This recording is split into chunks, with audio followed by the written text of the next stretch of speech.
Buenas noches.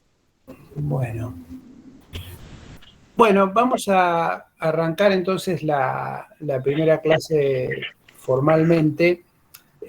No sé si quedaron dudas de la clase anterior, de las cuestiones metodológicas digamos, de diseño y de mecánica del curso, pero si no, avanzamos con la primera clase. Bueno, vamos a empezar por ubicar el contenido de nuestra materia. El contenido de nuestra materia es, si bien se llama contratos, lo que nosotros vamos a estudiar es el derecho contractual, es decir, el derecho aplicable a esa realidad que no es una realidad material o una realidad física, sino que es una realidad jurídica también, que es el contrato. Entonces, el derecho contractual tiene la primera peculiaridad de que, por un lado, define a su objeto, define qué es el contrato, y luego define o determina la disciplina aplicable a ese objeto o a ese contrato. En cuanto a lo primero que podemos decir respecto de su ubicación en el Código Civil y Comercial, que es, digamos, el corazón de del derecho contractual actual. Vamos a ver que en algún momento hay algunas leyes particulares que regulan o reglamentan algunos contratos en particular. Por ejemplo, la ley de contrato de trabajo, la ley de seguros o ciertos contratos que tienen alguna normativa legal o reglamentaria separada. En general podemos decir que las pautas y principios generales aplicables a todo el derecho contractual se encuentra ubicada en el Código Civil y Comercial. El Código Civil y Comercial tiene una sistemática que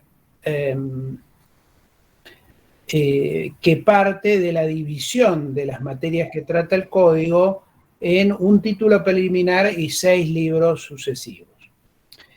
El libro en el cual, de estos 6, digamos, el libro donde se encuentra ubicada la regulación de los contratos es en el tercero, el libro tercero, que trata de los derechos personales. Vamos a ver que esta ubicación de los contratos, en principio, dentro de este libro, obviamente no circunscribe el tratamiento a esas normas, porque vamos a ver que ya desde la definición misma ya vamos a tener derivaciones hacia otras, la definición misma del contrato vamos a tener derivaciones hacia otras secciones o libros del Código Civil y Comercial. Adentrándonos dentro de lo que sería este libro tercero, el primer título de ese libro habla de las obligaciones y los relacionados específicamente con contratos son el segundo, el tercero y el cuarto. El segundo, que habla de los contratos en general, el tercero, que habla de los contratos de consumo, y el cuarto, que habla de los contratos en particular. Esta primera aproximación nos permite ya sentar una primera base en cuanto a la perspectiva que toma el código nuestro, el Código Civil y Comercial vigente, respecto de la materia contractual, y que difiere de la que preexistía bajo el Código de Vélez. Y me refiero a que ya la materia contractual, que en el Código de Vélez estaba tratada de una manera uniforme, es decir, bajo una sola perspectiva, que era la de los contratos llamados paritarios o igualitarios, en el Código Civil y Comercial se bifurca en tres variantes, cada una de las cuales en principio tienen cierta autonomía, principalmente la de los contratos paritarios y la de los contratos de consumo. Estas tres variantes son la de los contratos paritarios, en primer lugar. En segundo lugar, la de los contratos celebrados a condiciones generales o de adhesión, que sería la segunda categoría, que aparece regulada en los artículos 984 y siguientes. Y finalmente, los contratos de consumo, que dan lugar a un título, como dijimos, separado del título segundo correspondiente a los contratos en general. Entonces, lo primero que me interesa que tengan bien presente es que el código distingue estas tres distintas categorías de contratos. ¿Por qué? Porque les va a aplicar reglas específicas y particulares a cada una de ellas, que en principio, y esto es importante, en principio son propias de cada una de ellas. Es decir, las normas relativas a los contratos paritarios, que es aquellos contratos en los que las partes se encuentran en pie de igualdad y de libertad para contratar de manera equivalente o igualitaria, con sus más y sus menos, son contratos que siguen el modelo clásico del derecho contractual de dos partes libres e iguales que se encuentran para, a través del ejercicio de la autonomía de su voluntad, darse sus propias reglas a través del contrato. Esta es la primera categoría, que sería, como les digo, la de los contratos paritarios. Estos contratos paritarios, a estos contratos paritarios se le opone una segunda categoría, que es la de los contratos de consumo. Estos contratos, acá, digamos, la diferencia esencial viene dada porque, bueno, estos dos presupuestos de igualdad y de libertad se ven en cierto modo, digamos, deteriorados o limitados, lo cual da lugar a una categoría contractual, que es la de los contratos de consumo, en los cuales hay un proveedor que cuenta con una mayor, un mayor conocimiento acerca del contenido del contrato y acerca del contenido del producto o del servicio que ese proveedor ofrece. Y por otro lado, una cierta poder económico superior al del consumidor, que se encuentra en una situación de inferioridad en cuanto al conocimiento de la contratación que celebra, el conocimiento de las particularidades del producto o del servicio que recibe, y por otro lado, generalmente se encuentra en una situación de inferioridad de condiciones en cuanto al poder económico digamos, respecto de su proveedor. Entonces, esta particularidad o esta situación hace que estos contratos, es decir, en los cuales hay un proveedor y un consumidor es aquel que, digamos, concurre al mercado para recibir o tomar un producto o un servicio que no va a ser volcado nuevamente al mercado, sino que va a ser utilizado para su propio consumo y no va a ser incorporado a un proceso productivo o revendido en el mercado, como les digo. Entonces, este tipo de contratos, que tiene por definición a un proveedor y a un destinatario final del producto, bueno, estos contratos tienen un régimen particular caracterizado por un principio protectorio del consumidor. Es decir, las reglas que en los contratos paritarios, digamos, son reglas de juego que asumen que las dos partes están en igualdad de condiciones y por tanto el acuerdo que han alcanzado debe dársele la mayor efectividad posible dentro de los límites de la buena fe y de las restricciones que puedan establecer las normas de orden público. En materia de consumo, no es así, porque justamente el presupuesto que justifica la posibilidad de darle a esa autonomía de la voluntad el efecto más pleno, en estos casos se entiende que está naturalmente o esencialmente restringida justamente por esta falta de libertad o de igualdad entre las partes en estos contratos.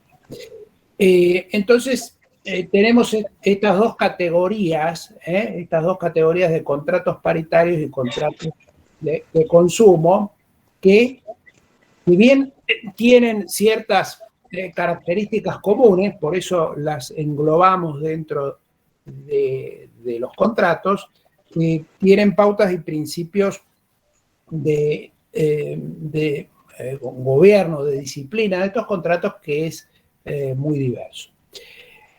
Una tercera categoría que viene como a insertarse entre estas dos, en el Código Civil y Comercial, es la que les mencioné antes de los contratos celebrados por adhesión a cláusulas generales predispuestas. Esta categoría es una tercera categoría, que ahí ustedes van a encontrar opiniones distintas respecto de, por un lado, el acierto o desacierto de incluir esta categoría contractual dentro del código, y por el otro lado, bueno, ciertas consideraciones peculiares acerca de la razón o del principio que permite introducir esta clasificación. ¿Qué quiero decir con esto? Quiero decir que la categoría de los contratos por adhesión a cláusulas o por adhesión a cláusulas generales predispuestas no responde al mismo criterio de distinción de las otras dos categorías que les mencioné. Es decir, en las otras dos hay una cuestión, si uno quiere, sustancial, que justifica el distinto tratamiento de los contratos paritarios y los contratos de consumo.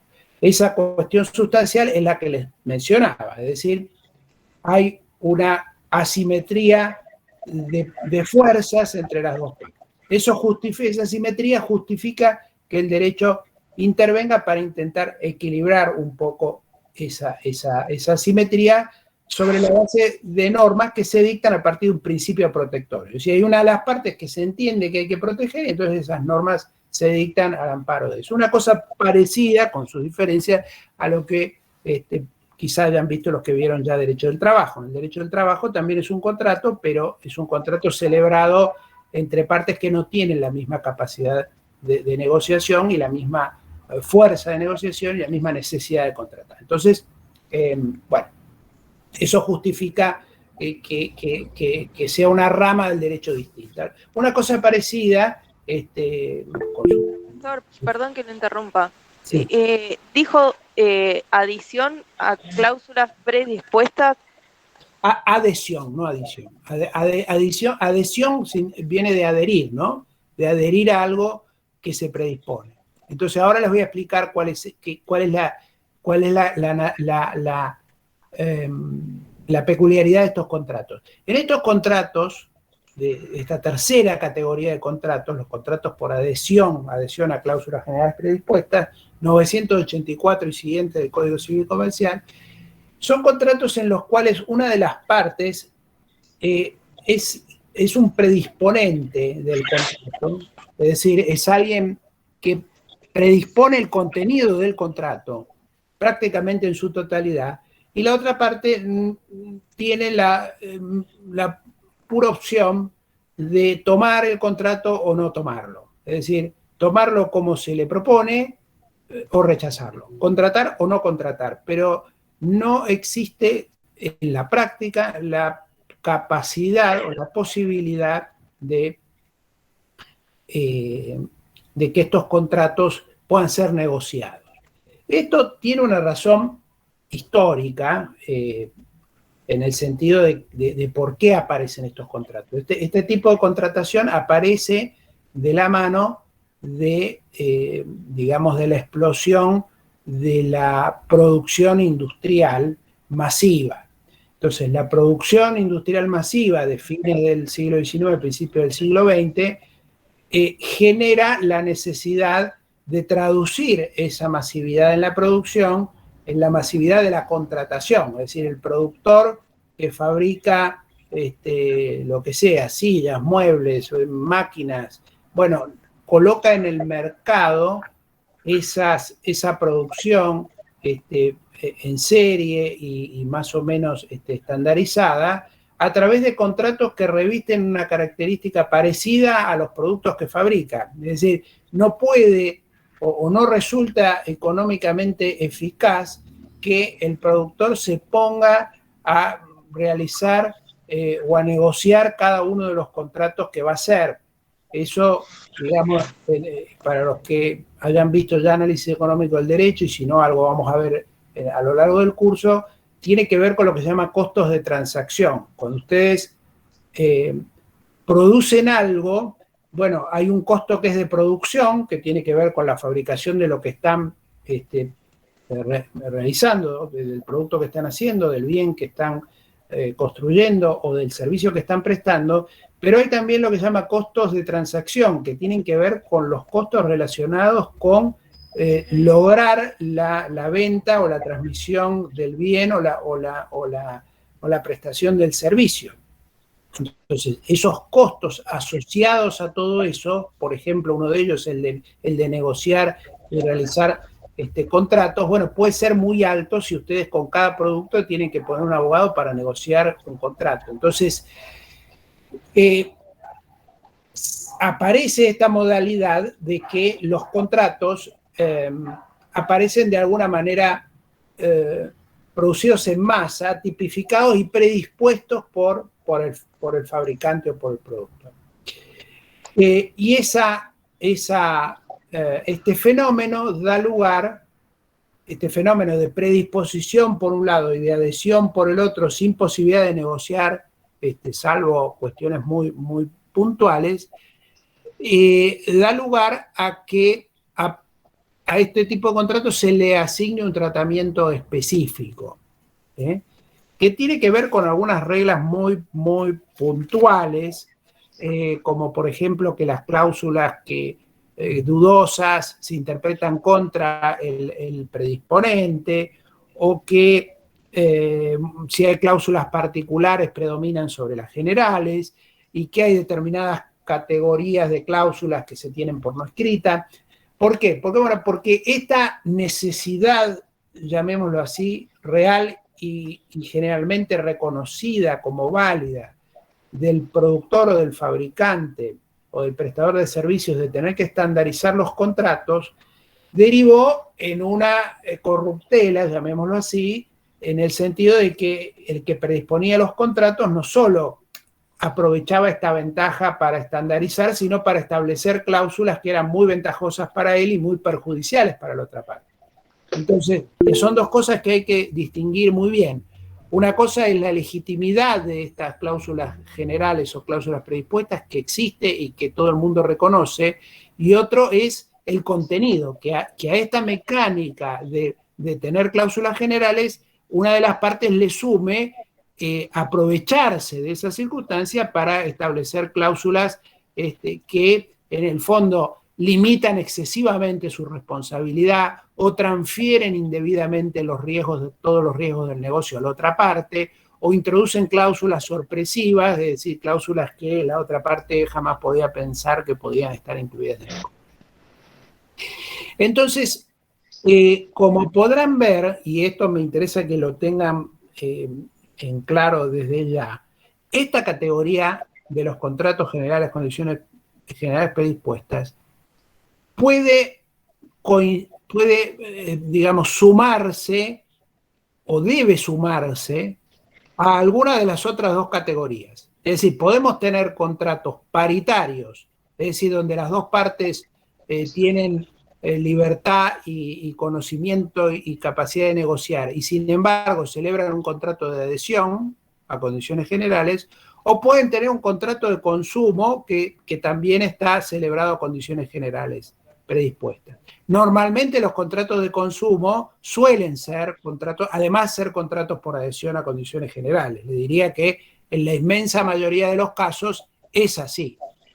Y hay determinadas industrias lo que además de ser así, necesita ser así. Necesita ser así. Si ustedes tienen la industria, por ejemplo, de los seguros, bueno, es imposible, digamos, que la compañía de seguros se ponga a negociar cada póliza con cada asegurado. Es más, la Superintendencia de Seguros establece ciertas pautas que deben tener los contratos. Los contratos bancarios también. Es decir, van a ver que hay un conjunto de contratos que celebran los consumidores que por definición son también contratos de adhesión a condiciones generales. Pero eso no quita que puedan existir contratos paritarios en la que una empresa que, por ejemplo, construye un reactor nuclear que se la va a vender o vende una usina llave en mano que se la va a vender a un productor de energía eléctrica, bueno, los dos, ese es un contrato paritario, no hay contrato de consumo de ninguna naturaleza, pero puede que esa contratación se haga a través de un contrato por adhesión. O puede ocurrir que una empresa que se dedica al alquiler de máquinas de estas que ustedes ven por la calle todo el tiempo, que martillos neumáticos o compresores o máquinas que se alquilan para determinadas obras, y esta empresa a su vez contrata con otra empresa que es la que realiza la obra, es decir, le presta o le alquila todo ese equipamiento para que haga la obra, y una vez concluida la obra se termina la locación y se devuelven las máquinas. Bueno, esos contratos son contratos normalmente por adhesión, porque el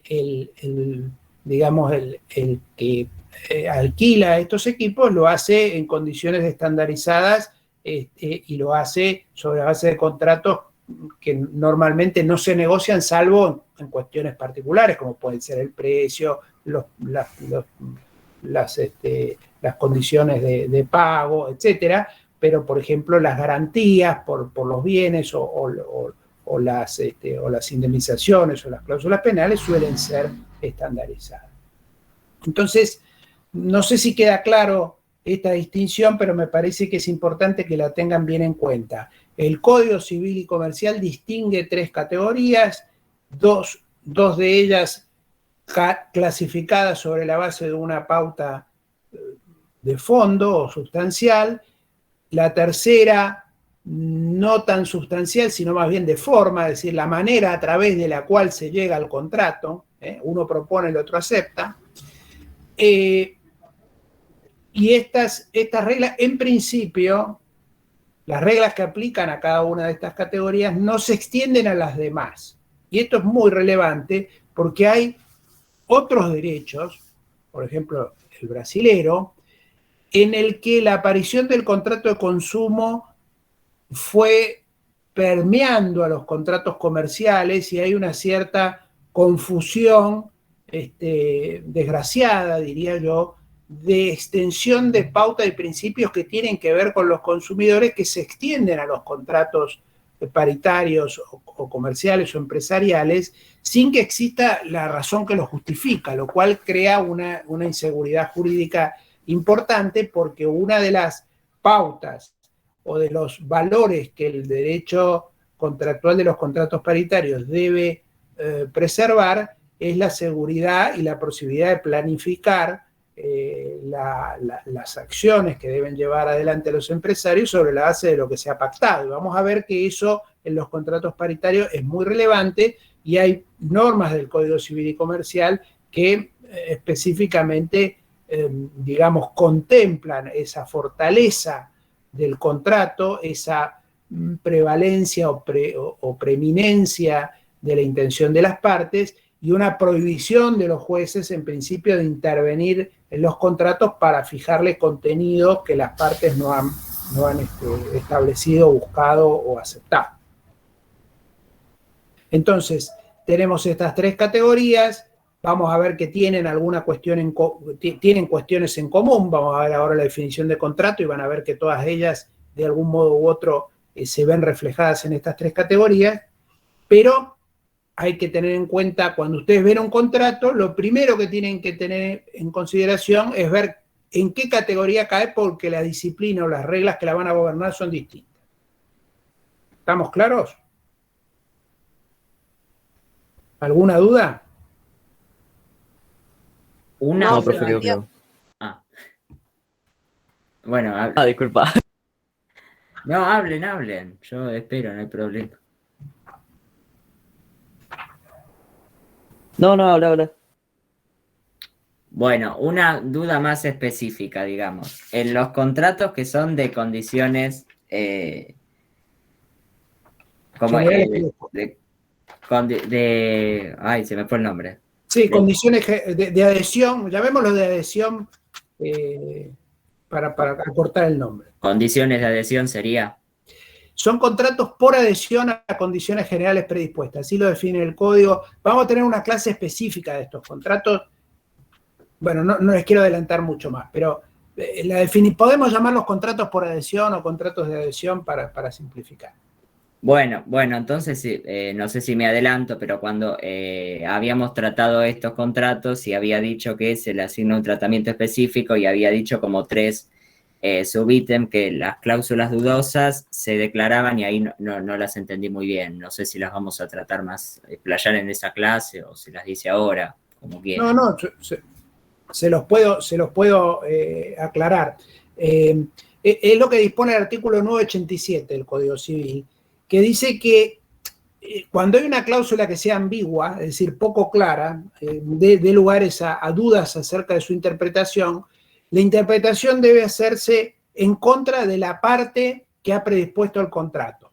Es decir, como hay una parte que redacta y la otra que sí, solamente dice sí, pero no redactó, se entiende que el que redacta debe redactar bien. Y si ha redactado algo de manera confusa o ambigua, no puede luego prevalecerse de esa ambigüedad en su favor. Entonces, lo que dice la ley es, bueno, si hay una cláusula ambigua, embrómese por haber escrito mal el contrato.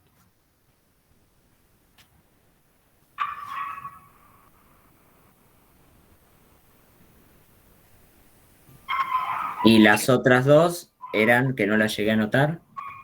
Bueno, las otras dos, una tiene que ver con que en los contratos por adhesión suelen establecerse algunas cláusulas particulares. Es decir, pese a que hay un contenido predispuesto que es muy general, puede haber alguna cláusula particular. Esas cláusulas cuando hay una diferencia entre la cláusula genérica y la particular, predomina la particular. Y por otro lado, el tercer orden de cuestiones tiene que ver con lo que dice el artículo 988, que contiene un catálogo de lo que se llaman cláusulas abusivas. Es decir, hay ciertas cláusulas que no vamos a entrar ahora en el detalle de ellas, pero son cláusulas que la ley ya supone que son cláusulas inaceptables cuando ustedes las ven en un contrato por adhesión. En un contrato paritario, si está libremente pactado, no hay problema en que valgan.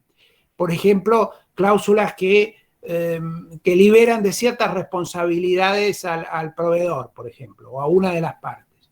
Bueno, eso puede hacerse en un contrato paritario, pero no en un contrato por adhesión, porque, como les digo, lo que se entiende en el contrato por adhesión es que, bueno, el adherente no tiene capacidad o posibilidad de negociar nada, tiene que tomarlo o dejarlo, y entonces se entiende que su voluntad puede no estar digamos, plenamente libre y con todo el conocimiento del caso como para poder adherir. En el fondo, lo que se asume es que los contratos por adhesión, y nos ha pasado a todos, se firman pero no se leen.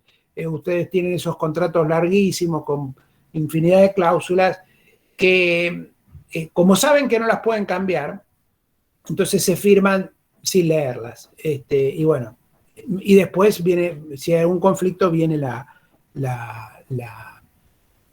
digamos, la ley y de alguna manera nos protege, aún no siendo consumidores. Aún no siendo consumidores. Si no, la protección ya queda subsumida en el derecho al consumo, que es mucho más protectivo que estas reglas que les he explicado, que muy genéricamente, que tienen que ver con los contratos por adhesión. Acá veo en el chat una cantidad de cosas, pero no he visto. Sí. Adelante, el que... No, Juan. ¿qué tal, profesor? No, que ya ni se firman a veces, porque a mí, yo el otro día hace un tiempo ya sin querer, contraté con Movistar sin firmar y por darles un código que me habían mandado por mensajito, o sea, arrepintiéndome en el momento con el mensajito de texto y el numerito, ya como que quedé afiliado, contratado. ¿Sí? Sí, bueno, eso lo vamos a ver, eso lo vamos a ver en su momento cuando hablemos de formación del contrato, porque una de las formas de celebrar un contrato es a través de la firma, pero hay contratos que se celebran sin ninguna firma y que uno hace todo el tiempo. Uno de ellos es este, pero otro es cuando ustedes toman un taxi, hacen un contrato de transporte y no firman nada, toman un colectivo igual, van a un negocio y compran algo y no firman nada. Digamos, todo eso son contratos también.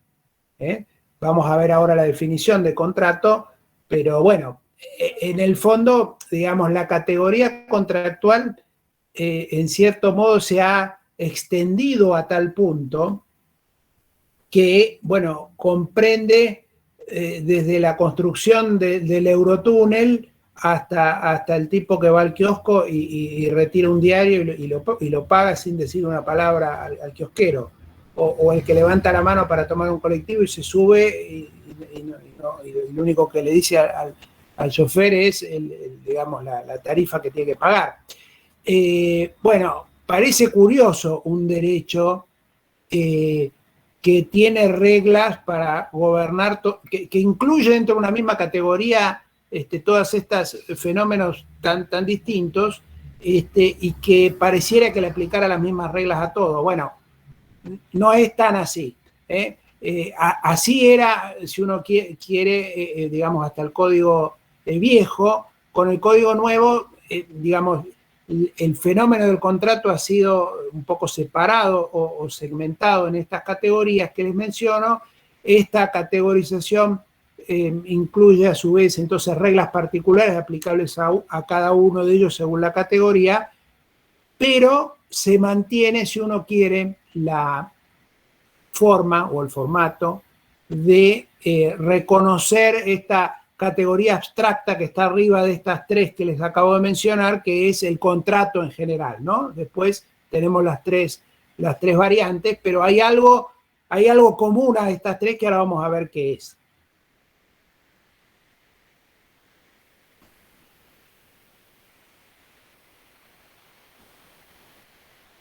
¿Algo más? ¿Algún comentario, pregunta? Tenía una duda con respecto a los contratos de consumo, si nos podría dar un ejemplo de qué sería un contrato de consumo. Contrato de consumo, a ver, con el tema del consumidor se ha dado un fenómeno, digamos, normativo que tiene que ver con, por un lado, digamos, si uno quisiera verlo, digamos, normativamente, la Constitución Nacional tiene normas, tiene el artículo 43 que protege o que ordena proteger específicamente los intereses de los consumidores. En segundo lugar, hay una ley, la 24240, que es la Ley de Protección de los Consumidores, que contiene allí un concepto de contrato de consumo y de relación de consumo, con lo cual se protege al contratante de consumo, pero también a aquellos que tengan una relación de consumo pese a no haber específicamente un contrato. Y después tenemos las normas del Código Civil y Comercial que hablan específicamente del contrato de consumo. Contrato de consumo es aquel en el cual lo esencial es que haya dos partes, una que es un consumidor y otra que es un proveedor de bienes o servicios, y lo determinante es que el consumidor, digamos, adquiere el bien para su propio consumo, es decir, no lo vuelca nuevamente al mercado. No es un revendedor del producto, ni es alguien que incorpora el producto que ha comprado dentro de su propio proceso productivo. Entonces, si yo compro clavos para usarlos para arreglar algo en mi casa, seré un consumidor. Si yo compro clavos porque soy un fabricante de muebles, incorporo esos clavos en los muebles que yo vendo, no es un contrato de consumo. Entonces, de lo que depende es, como le digo, que haya un proveedor, que haya la otra parte que reciba el bien o el servicio y que quien lo recibe lo esté aplicando, lo esté en el fondo consumiendo, o sea, el consumidor final o el destinatario final del bien, que a su vez no lo vuelve a volcar al mercado, porque no es un comerciante que compra los clavos y los vuelve a vender por mayor y los vende al por menor, ni los usa para hacer alguna otra cosa con esa mercadería, sino que simplemente los consume en términos jurídicos, no los hace desaparecer, quiero decir, pero digamos su circulación en el mercado se agota. Ese es un poco el sentido del llamado contrato de consumo, y bueno, ya vamos a verlo con mucho más detalle, pero ese es básicamente el concepto, y lo que está detrás de estos contratos es que, bueno, que hay un productor, un fabricante que conoce perfectamente lo que está fabricando, conoce las condiciones en que lo vende, y tiene cierto poder económico de mercado para imponer su producto. Por el otro lado, tenemos un consumidor que desconoce prácticamente lo que está comprando. Imagínense productos farmacéuticos o productos electrónicos, digamos, el desconocimiento del consumidor es absoluto prácticamente, y no tiene desde ya capacidad ni de conocer, ni de negociar, ni es eficiente tampoco que lo haga. Es decir, tampoco tendría sentido que cada consumidor, antes de comprarse un producto farmacéutico, tenga que hacer un curso para ver si su contenido es o no el que corresponde, ¿no es cierto? Bueno, entonces es un mecanismo que permite simplificar y abaratar también los costos. ¿Se entiende?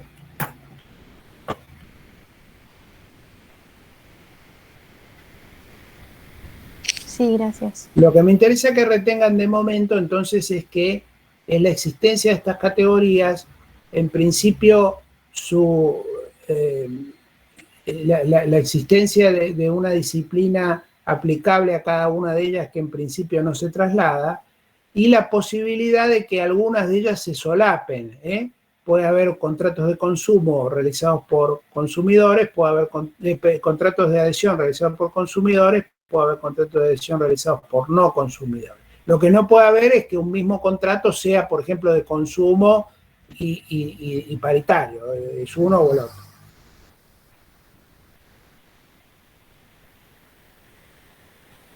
Bueno, la definición de contrato aparece en el artículo 957 del Código Civil, que replica o se parece con alguna con ciertas diferencias, obviamente, a su fuente, que era el famoso artículo 1137 del Código Civil del Hogar. El artículo 957 dice que el contrato es el acto jurídico mediante el cual dos o más partes manifiestan su consentimiento para crear, regular, modificar, transferir o extinguir relaciones jurídicas patrimoniales. De esta definición podemos tomar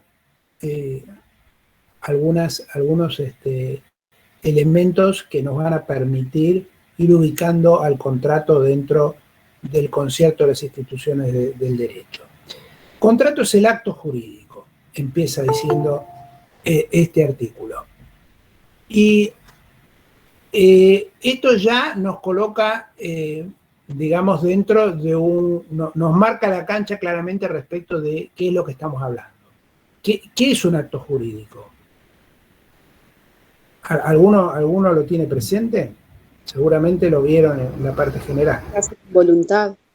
¿Cómo? Que se hace con voluntad. Derecho voluntario. Discernimiento, intención, ¿no? ¿Era voluntad? Sí, es un acto voluntario, sí. ¿Qué más? Que produce efectos jurídicos. Que produce efectos jurídicos. Lícito, Lícito. voluntario, lícito. Sí. Pero Efectos jurídicos patrimoniales. Bueno, eso, el contrato, el acto jurídico no necesariamente. No, el contrato, ¿no? El contrato sí. Pero hay algo en el acto jurídico que no me están diciendo, que es lo que lo distingue del resto. Ustedes van a tener. ¿No es que crea derechos y también crea obligaciones? Se puede modificar o extinguir derechos. Produce un efecto. Sí, todo eso es cierto, pero falta algo más importante que todo eso. Que se hace con la intención de producir esos actos. Ahí está, ese es el tema. Ustedes van a ver a partir del 257, 258, van a ver, el 257 habla de los hechos, el hecho jurídico, es decir, el hecho jurídico es, ustedes se acuerdan de la teoría general del derecho, ustedes tienen la norma, se divide en dos partes, ¿no? Tipo legal y consecuencia jurídica. Tipo legal son los hechos que la ley describe, y la consecuencia jurídica es la consecuencia o el resultado que la ley le imputa a esa conducta. La norma penal es el modelo de esto. Al que matare a otro, ese es el hecho jurídico, matar a otro, la consecuencia jurídica es de 8 a 25 años de prisión. Bueno, esa es la norma, digamos, el ejemplo más claro. Hecho jurídico, consecuencia jurídica. Cuando vamos al tipo legal, a la parte del hecho, bueno, el 257 dice, hecho jurídico es el acontecimiento, digamos, cualquier hecho, que conforme al ordenamiento jurídico produce el nacimiento, modificación o extinción de relaciones jurídicas. Entonces, acá tenemos simplemente un hecho jurídico. Yo tengo una vaca y nace un ternero, ese es un hecho jurídico. Es un hecho de la naturaleza, nace el ternero y tiene consecuencias jurídicas. ¿Cuál es la consecuencia jurídica? Que el dueño de la vaca se hace dueño del ternero. Ahí, bueno, hay un hecho de la naturaleza, un hecho jurídico que tiene una consecuencia jurídica bastante fácil de percibir. Luego, ustedes tienen actos, el 258 le suma a esto el acto humano. El acto humano no deja de ser un hecho, es parecido al nacimiento del ternero. Lo que pasa es que es un acto que está realizado con discernimiento, intención y libertad. Es un acto, salvo los actos realizados por las personas, digamos, en estado de alienación o los ejemplos que se dan más bien académicos. Bueno, cuando hablamos de acto humano voluntario, puede ser lícito o ilícito y va a tener igualmente las consecuencias jurídicas que le asigna la ley. Lo que distingue al simple acto humano voluntario lícito al cual la ley le atribuye efectos jurídicos del acto jurídico es justamente esta finalidad. Es decir, el acto voluntario, cuando alguien realiza un acto voluntario lícito, pero que además su finalidad es la de producir efectos jurídicos, la ley le atribuye los efectos jurídicos que han sido queridos. Eso es lo importante del acto jurídico. En el acto jurídico la ley tiene en cuenta la finalidad del sujeto para asignarle los efectos que ha querido y no otros. Eso es lo que no ocurre con los actos humanos voluntarios que no son actos jurídicos. Ahí las consecuencias igualmente las asigna la ley, pero con independencia de lo que las partes hayan querido o no querido. Si yo, por ejemplo, salgo de cacería y cazo un pato, la ley me hace dueño de ese pato, por más que yo lo hubiera cazado sin ninguna intención de hacerme dueño de él. Es decir, lo relevante en el acto jurídico es que la voluntad de las partes en la realización del acto está dirigida a obtener un efecto jurídico, un efecto en el derecho, primero, y segundo, que la ley tiene en cuenta ese efecto para atribuirle justamente el efecto que se ha querido. Es decir, como que hay una retroalimentación entre lo que se quiere y lo que la ley admite darle el efecto porque se ha querido, no porque no se ha querido o porque ha sido indiferente. Esta categoría del acto jurídico que aparece o que nos remite el artículo 957, nos remite al acto jurídico, nos remite entonces al artículo 959 del Código Civil y Comercial, que reproduce a su vez lo que decía el artículo 944. Acá hay un tema de metodología del código que ha optado por seguir un poco la mecánica o la metodología del código de Vélez. que es una metodología no tan seguida en el derecho comparado. La categoría del este tema del acto jurídico, del contrato, etcétera, son, digamos, producto de sucesivas abstracciones, llamémoslo así. Ustedes van a ver que si digamos, comparan con el derecho inglés o el derecho anglosajón, el derecho inglés en particular, van a ver que todas estas abstracciones les son totalmente desconocidas y ajenas. Es decir, ustedes en la realidad, ustedes tienen el contrato de compraventa que hizo Juan con Pedro y el contrato de arrendamiento o el contrato de compraventa que hizo de un inmueble X que hizo Diego con José, o el contrato de compraventa de un automóvil que hizo C con D. Es decir, no, sobre esa base se construye la primera abstracción, que es la del contrato de compraventa, pero el contrato de compraventa ustedes no lo van a encontrar en ningún lado, van a encontrar el contrato que hizo Juan con Pedro. Primera abstracción, contrato de compraventa.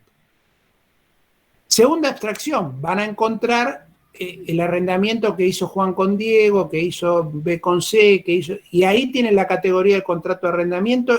Entonces, arriba del contrato de arrendamiento tienen el contrato. ¿Se entiende?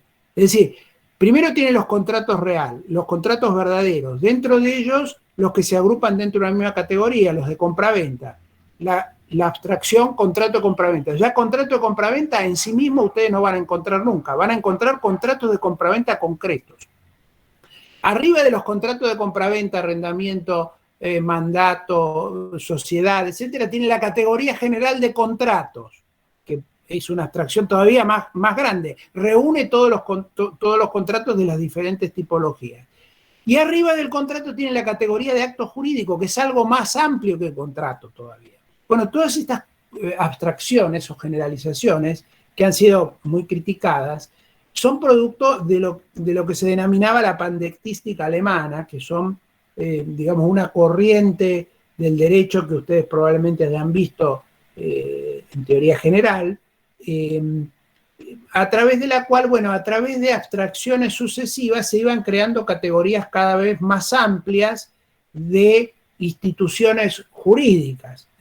Entonces, bueno, estas categorías tan abstractas no fueron reconocidas legalmente por todos los códigos. Por ejemplo, el derecho francés no conoce el acto jurídico, regula el contrato y el testamento, que son las dos categorías de actos jurídicos más comunes. El derecho italiano, que en la doctrina recoge todas estas teorías del negocio jurídico alemanas como muy pocas, bueno, en el Código del 42 no recogió la generalización de los actos jurídicos.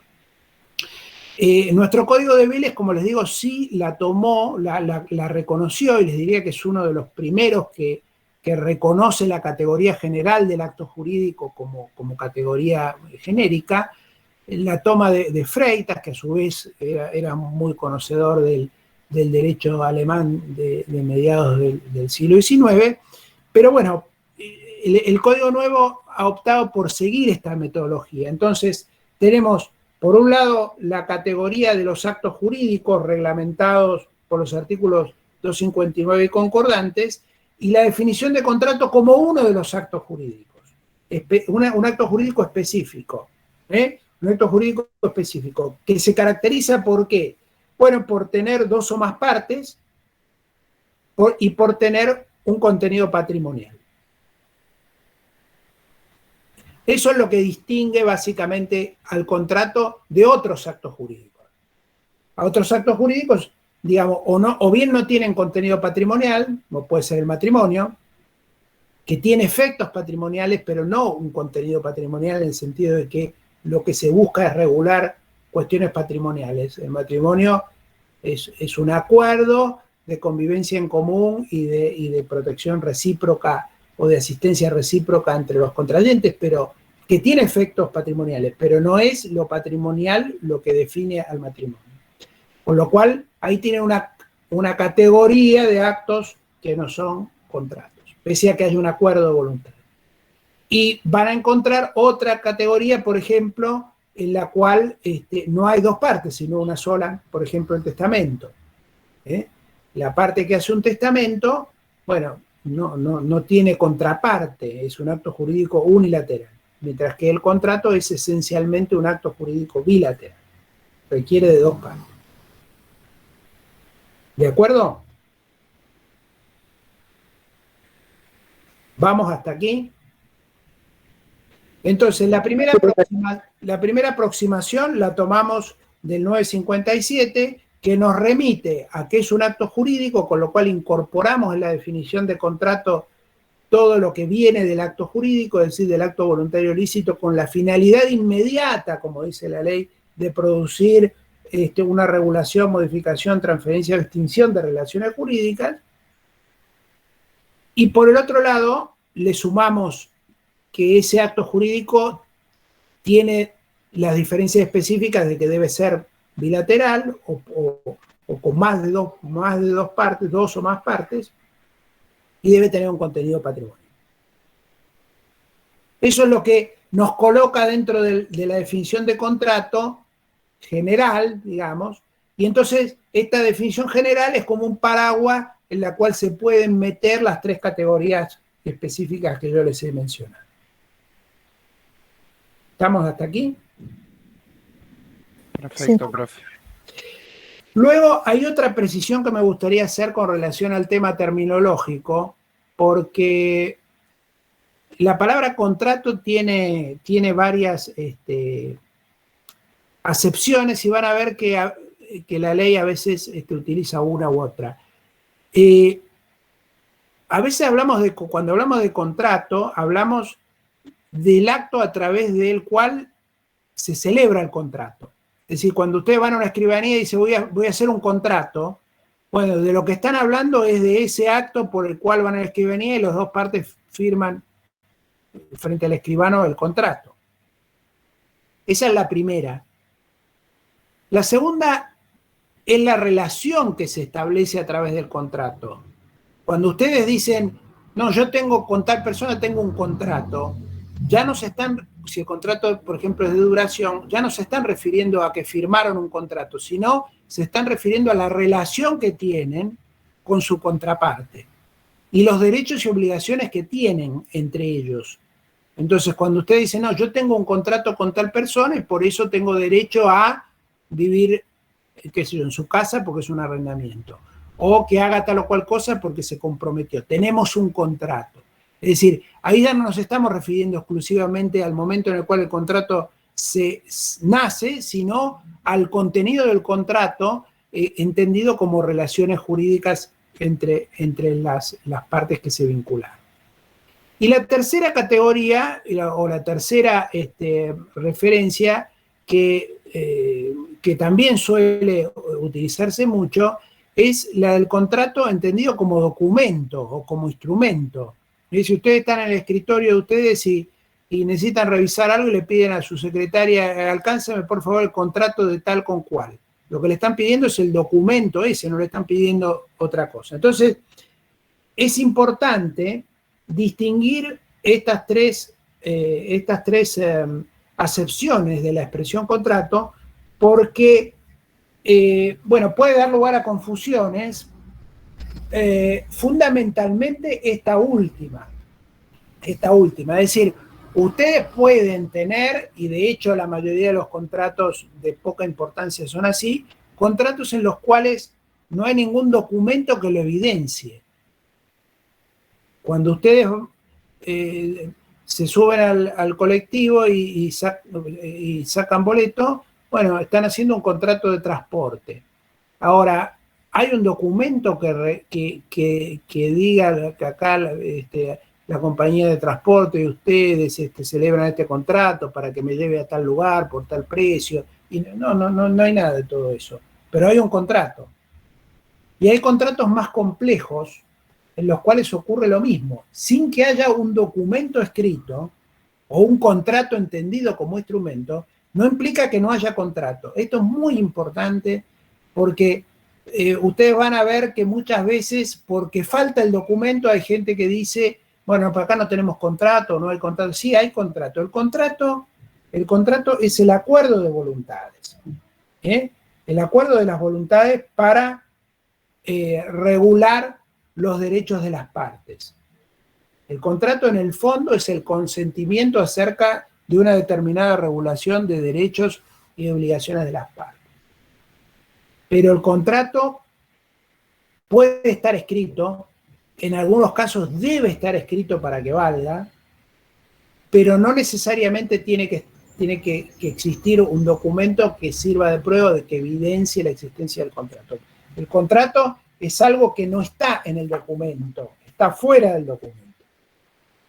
El documento representa, evidencia, prueba o sirve para manifestar esa voluntad. Pero a diferencia, por ejemplo, de lo que de otros casos en los cuales, por ejemplo, un título valor, ustedes tienen un pagaré si existe el documento. No existe el documento, no tienen pagaré. Bueno, por más que quieran tener un pagaré y hayan entendido que hay un pagaré, bueno, no lo tienen. Lo mismo ocurre con un cheque. El cheque tiene que existir el cheque para que haya cheque. Si no, de palabra no existe el cheque. Bueno, en los contratos no es así, salvo algunos contratos que se llaman, en los cuales hay una formalidad que la ley establece y que si no se cumple con esa forma no hay contrato, o el contrato es nulo, por ejemplo, la donación inmobiliaria. Bueno, pero fuera de esos casos, llamémoslo excepcionales, el contrato o la necesidad de instrumentación no es un requisito de existencia del contrato. ¿De acuerdo?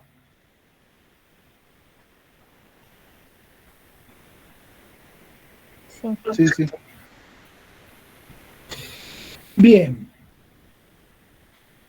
Avancemos un poco más. Entonces, ya dimos un concepto de lo que sería contrato en general y hemos visto que hay tres, digamos, distintas categorías o subcategorías contractuales. Ahora, vamos a concentrarnos por un minuto en los contratos paritarios. Estos contratos, vamos a ver que la mayoría de las normas que vamos a estudiar en materia de derecho contractual son normas de contratos paritarios. Los contratos por adhesión y los contratos de consumo los vamos a ver específicamente, pero la regulación que trae el Código Civil y Comercial a partir de los artículos 957, excepto por los capítulos específicos de derecho de contratos de consumo y contratos por adhesión, son reglas generales aplicables o bien a todos o bien a los contratos paritarios en general.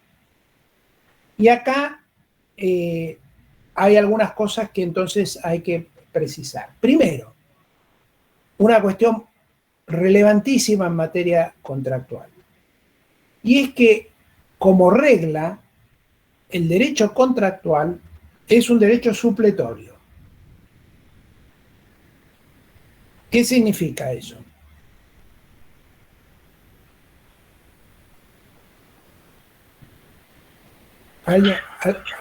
¿Alguien quiere...? ¿Se tiene que aplicar? ¿Cómo? ¿Que se tiene que aplicar? Yo le diría... Puede ser dejado de lado. Eso. Al derecho supletorio se opone lo que se llama derecho imperativo. El derecho imperativo es el que se tiene que aplicar, quiéranlo los destinatarios o no lo quieran. El derecho penal es imperativo, por más que a mí me roben y yo sea el ladrón y la víctima, y los dos dicen que no quieren que se aplique, el derecho penal se va a aplicar igual. Porque se entiende que hay principios superiores al interés de las propias partes. En cambio, el derecho contractual, en principio, la regla es la inversa. Y ustedes la van a ver caracterizada en el artículo 962 del Código Civil. Allí dice, las normas legales relativas a los contratos son supletorias de la voluntad de las partes, a menos que de su modo de expresión, de su contenido, de su contexto, resulte su carácter indisponible. Entonces, lo primero que tenemos que tener en cuenta es que hay una regla general que es, bueno, las normas que están contenidas dentro de lo que llamamos derecho contractual son reglas que van a encontrar aplicación si las partes no disponen algo en contrario. Es decir, ante el silencio de las partes sobre un tema en particular, el derecho contractual va a encontrar aplicación. ¿Por qué? Bueno, porque se entiende que la solución que trae la ley es la que las partes hubieran adoptado si hubieran pensado en el tema. De lo que se trata en el fondo es de tratar de agilizar las transacciones, agilizar los contratos. Acá hay un principio que subyace a todo esto, que es un principio, si se quiere, de economía o económico, bajo el cual se entiende que a mayor contratación, mayor prosperidad económica. El contrato es de alguna manera la fuente o el mecanismo a través del cual se produce la circulación de los bienes, la circulación de la riqueza.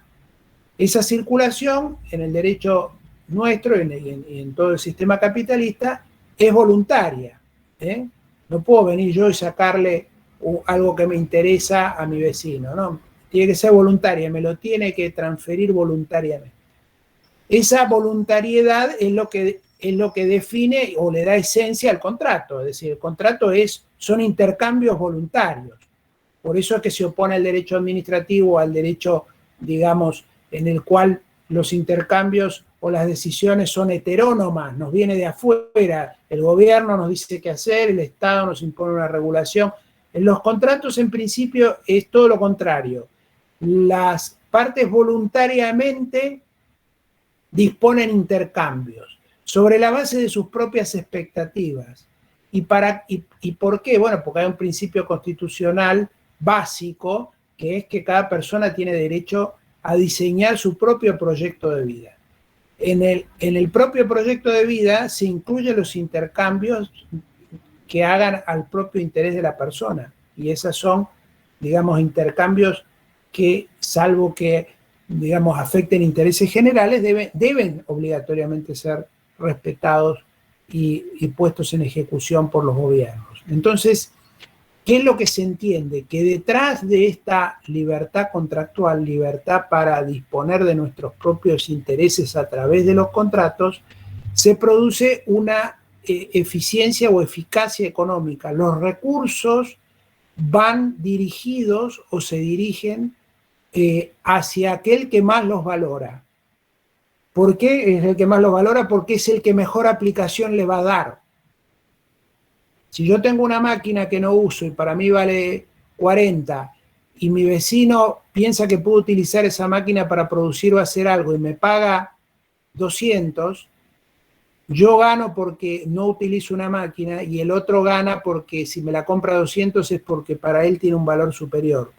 Entonces, si viene otro y le compra la máquina de 200 a 500 es porque la va a emplear a su vez en algo más productivo y así sucesivamente.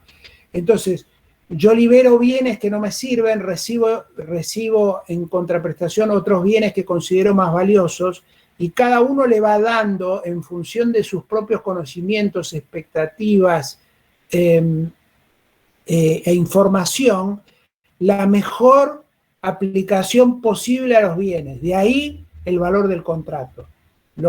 Por eso es que la ley favorece que se haga la mayor cantidad de contratos posibles, porque en esa libre intercambio de los bienes se supone que está la mayor eficiencia en la asignación de los recursos que los propios particulares hacen en una sociedad libre, obviamente.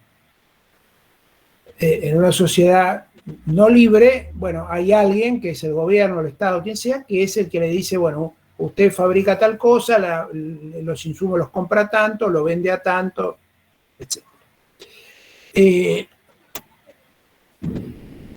Esto se los digo porque es lo que explica por qué el legislador se preocupa de establecer reglas contractuales generales que son supletorias. ¿Para qué el legislador se va a molestar en establecer reglas que las partes no se molestan en establecer? Bueno, para darle a esos contratos el mejor cauce posible y tratar de facilitar que las partes celebren la mayor cantidad de contratos posibles sin incurrir en los costos de transacción que implica regular todas estas pautas. Estas pautas vienen dadas por la ley y si uno las conoce, bueno, se aplican per se, y si no las conoce, se supone que no sorprenden a nadie porque lo que el legislador hace en el fondo a través de estas normas supletorias es reconocer o la práctica o el sentido común o reglas razonables que las partes hubieran establecido de haber pensado o previsto la situación que no regularon expresamente en su contrato. ¿Se entiende? Sí. Sí, se entiende. Bien. Sí, profesor, que es una de las cosas que menciona en el fallo. Casualmente esto de que supuestamente el derecho contractual es supletorio y se está imponiendo a los cines la realización de un contrato. Tal cual.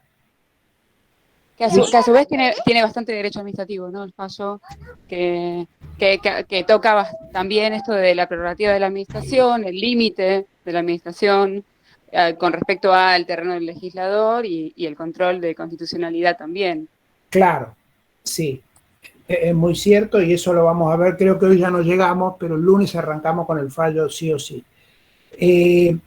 Bueno, solamente quería agregarles algo más con relación a esto para que lo tuvieran en consideración. Esta libertad de las partes para contratar está previsto en el artículo 958, dice, las partes son libres para celebrar un contrato y determinar su contenido dentro de los límites impuestos por la ley, el orden público, la moral y las buenas costumbres.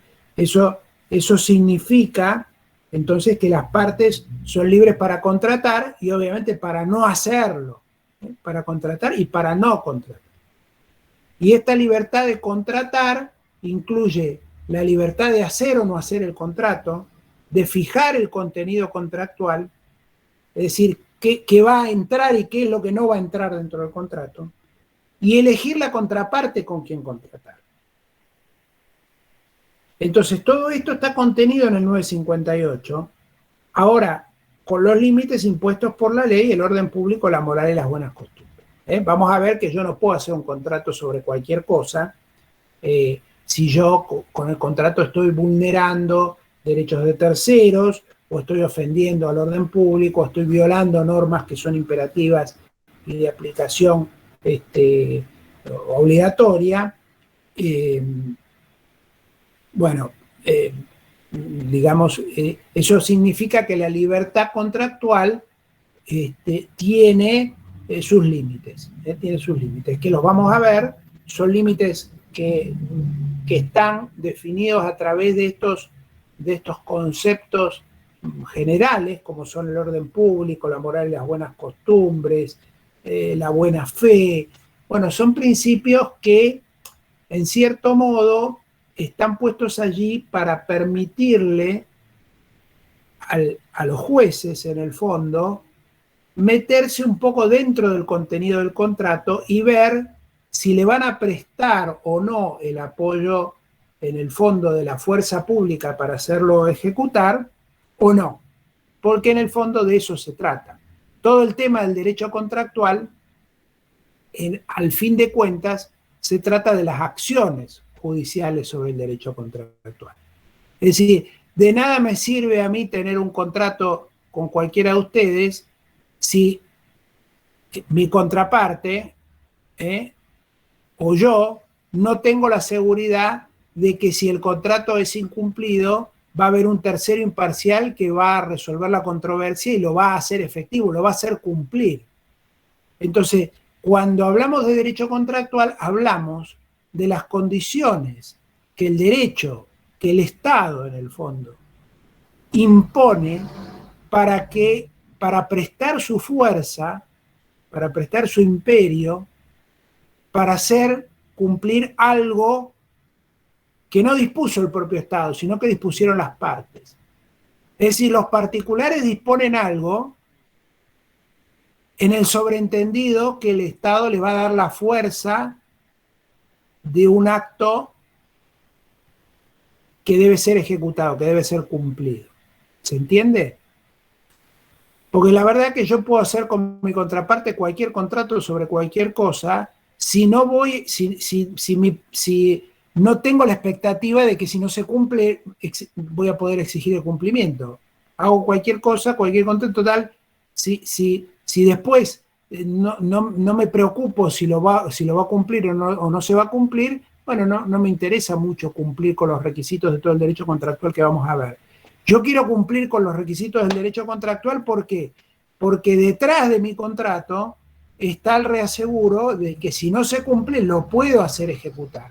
Eso es lo que le da valor al contrato, si no el contrato no tendría ningún valor. Entonces, por eso es que todos estos presupuestos los tenemos que ver en línea con esto. Entonces, ¿cuál es un poco el equilibrio? El equilibrio es decir, la Constitución, el derecho, nos dice a los particulares, ustedes hagan los contratos y yo les garantizo que los voy a hacer ejecutar. Los voy a hacer ejecutar en la medida que lo que ustedes hayan pactado no vaya contra el interés general, el orden público, no sea contrario a la moral, no viole la buena fe. ¿Se entiende? Es un condicionamiento, es una restricción a la libertad de lo que podemos contratar. Profe, Sí. además un principio general de los contratos es que no afecta a terceros. Entonces, por ejemplo, si yo celebro un contrato con vos y vos no lo querés cumplir, yo no puedo ir a reclamarle a tu hermano, por ejemplo. No, exactamente. Bueno, porque el contrato es un instrumento de ejercicio de la autonomía privada. Y la autonomía privada es la potestad que tienen los particulares de reglamentar sus propios intereses, no los de otro. Si no, sería el gobierno. El gobierno o el Estado tiene la potestad o el imperio de imponernos decisiones a nosotros. Por eso es que son decisiones autónomas, son decisiones heterónomas. Nos vienen de afuera. Yo tengo que pagar los impuestos, quiera o no quiera. Ahora, eso no pertenece a la autonomía. La autonomía es regular mis propios intereses yo, individualmente, con otra persona, a través de la autonomía de la voluntad del ejercicio de la libertad contractual. Obviamente, como estoy regulando yo, tengo que regular solamente los intereses de mi esfera de control. No puedo meterme en los derechos o en los bienes que tiene un tercero. Entonces, como yo regulo mis propios intereses, los regulo con mi contraparte, las únicas partes que están vinculadas, eso se llama efecto relativo del contrato, son las partes. Los terceros lo que tienen que hacer sí es respetar mi contrato. No pueden conducirse como si el contrato no existiera. Pero no están obligados, no tienen derechos ni tienen obligaciones bajo el contrato. Eso van a ver que hay una definición específica en los artículos 1021 y 1022 del Código Civil que hablan justamente del efecto relativo del contrato, que tiene una excepción en las llamadas estipulaciones a favor de terceros, pero, como les digo, es una excepción. La regla es que los interesados regulan sus propios intereses y se atan a través de los contratos personalmente y no pueden atar a sujetos ajenos al contrato. Como el contrato de comodato sería, ¿no, doctor? Eso tiene efecto sobre terceros. ¿Qué tiene, perdón? Ahí habría terceros en el contrato de comodato. No, el contrato de comodato es un contrato, tiene como todos los contratos. Perdón, de fideicomiso. Bueno, el contrato de fideicomiso es un contrato más complejo. No tiene tampoco efectos sobre terceros. Puede haber una cuestión con los que son beneficiarios de un fideicomiso que se encuentran en una categoría intermedia porque no son parte del contrato, pero pueden recibir beneficios del contrato. Por eso es que el contrato de fideicomiso es un contrato peculiar, porque digamos, tiene una estructura muy específica que ya vamos a ver en su momento. Pero es cierto que el contrato de fideicomiso tiene por esencia algo que en el resto de los contratos es excepcional, que es estipulaciones a favor de alguien que no es parte del contrato. En el contrato de fideicomiso, por definición, hay un beneficiario y puede haber un fideicomisario que no sean parte del contrato, porque los que son parte del contrato son fiduciante y fiduciario. Hay otros dos sujetos que están ahí, que no son parte y que van a recibir un beneficio del contrato.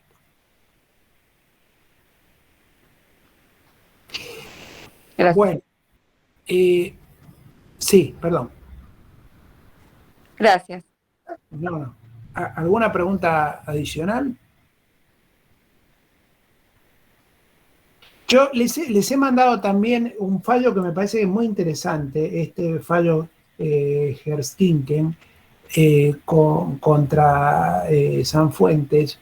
Este fallo tiene que ver con la libertad contractual y me gustaría que lo vieran y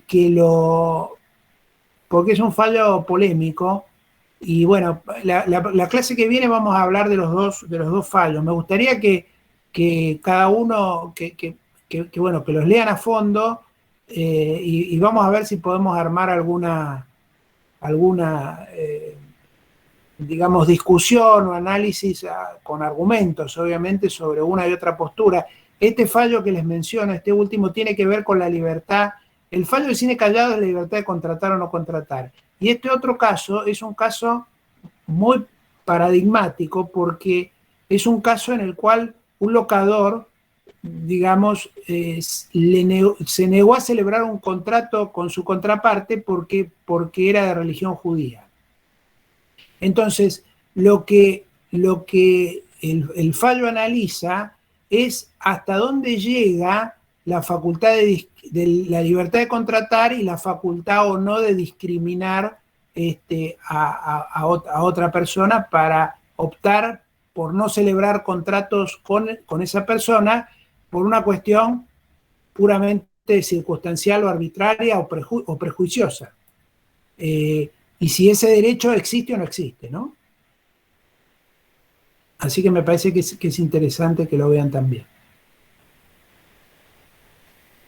Yo se los mandé, sí, el fallo se los mandé al grupo para que les fuera más sencillo. Bueno, si les parece, la clase que viene seguimos con esto y tratamos de terminarlo. Bueno, muchas gracias. No, al contrario. Perfecto, profe. Gracias, Muchas profesor. gracias. Buenas noches. Gracias, buen fin de. Muchas Gracias, profe. Que descansen, chao. gracias. Igualmente. Muchas gracias, profe. Profe. Hasta luego. Hasta luego.